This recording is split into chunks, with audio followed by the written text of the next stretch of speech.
স্বপন সমাদ্দার মানেই উন্নয়ন, স্বপন সমাদ্দার মানেই মানুষের পাশে থাকা। স্বপন সমাদ্দার যে যে ওয়ার্ডের পুর প্রতিনিধি হয়েছেন সেই সব ওয়ার্ডের চেহারাই আমূল বদলে গিয়েছে।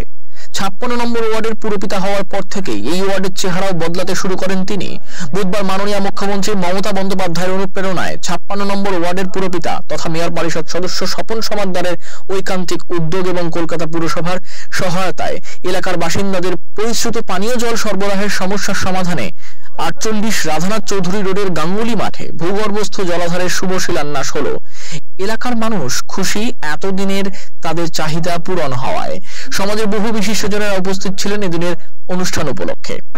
আজকে 56 নম্বর ওয়ার্ডে একটা ভূগর্ভস্থ জলাধার এবং পরবর্তীকালে আমরা শিশু উদ্যানের কাজের শুভ সূচনা। 56 নম্বর ওয়ার্ডে যেদিন থেকে পা রেখেছিলাম এলাকার মানুষরা আশীর্বাদ করেছিলেন, কাজ করার সুযোগ করে দিয়েছিলেন। মানুষের সাথে কথা বলে যেটা বুঝেছি যে একদিকে জমা জলের সমস্যা, অপরদিকে পানীয় জলের সমস্যা, এই দুটো সমস্যা এলাকার মানুষ জর্জরিত। মানুষের আশীর্বাদ সহযোগিতায়, কলকাতা পৌর সংস্থার সহযোগিতায় জমা জল থেকে রক্ষা করার চেষ্টা করেছি। বিগত 2 বছর একটু হলেও জল দাঁড়িয়েছিল 8 ঘন্টা, ম্যাক্সিমাম 40 মিনিট। 3 দিন 4 দিন জল দাঁড়ায়নি। আগামী দিনে ওই যাতে 40 মিনিট বা 8 ঘন্টাও যাতে জল না দাঁড়ায় তার সুনির্দিষ্ট পরিকল্পনা আমরা গ্রহণ করেছি।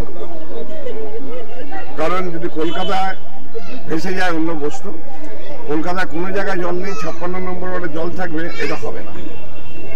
ঠিক সেইভাবেই পানীয় জল এই অঞ্চলের দীর্ঘদিনের সমস্যা। পরিশ্রুত পানীয় জল যাতে প্রত্যেকটি মানুষের কাছে পৌঁছে দিতে পারি তার জন্য বদ্ধপরিকর মহানাগরিক ফিয়াজ হাকিম এবং অবশ্যই মমতা ব্যানার্জিকে আমার অভিনন্দন, কৃতজ্ঞতা জানাই।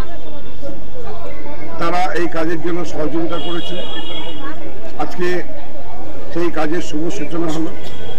খুব অল্প দিনে, একদিনের মধ্যেই আমরা চেষ্টা করেছি আজকে শুভ সূচনা করতে। কারণ কেন্দ্রীয় সরকার একটা দুর্লভী সরকার আছে, রাত্রি 8টা 9টা 10টায় মনে করলে কখন কি ডিক্লেয়ার করে দেবে জানি না, কোনো সুনির্দিষ্ট পরিকল্পনা বা মানুষকে সুযোগ দেয় না। তার পরিণাম আমরা দেখেছি, যখন লকডাউন করলো কাউকে সুযোগ না দিয়েই হঠাৎ করে লকডাউন করলো, ফলে বহু মানুষ মৃত্যুর মুখে ঢুলে পড়লো, বহু অসুবিধায় পড়লো। এরা কোনো পরিকল্পনা করে না।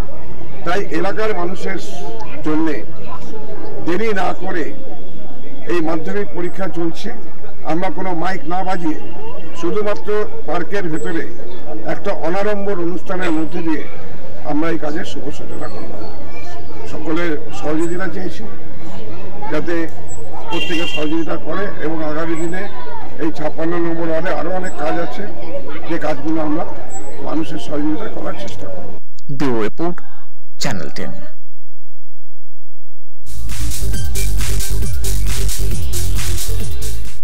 বুধবার বিশ্ব বাংলা মেলা প্রাঙ্গণে আয়োজিত হলো Indian electrical and electronics manufacturers অ্যাসোসিয়েশনের সাংবাদিক সম্মেলন। এদিনের সাংবাদিক সম্মেলনে এনার্জাইজ এম্পাওয়ার ইস্ট E3-র 4র্থ সংস্করণের আনুষ্ঠানিক ঘোষণা করা হলো। 3 দিনের অনুষ্ঠানের মাধ্যমে পূর্ব ভারত শক্তি উৎপাদন ও ক্ষমতায়নে কোন জায়গায় দাঁড়িয়ে রয়েছে তা প্রদর্শিত হবে। পূর্ব ভারত বিদ্যুৎ শক্তি উৎপাদন ও তা বন্টনের ক্ষেত্রে উল্লেখযোগ্য ভূমিকা গ্রহণ করবে বলে জানালেন তারা। এছাড়াও বিদ্যুৎ সেক্টরের জন্য নতুন চ্যালেঞ্জ এবং সুযোগ কি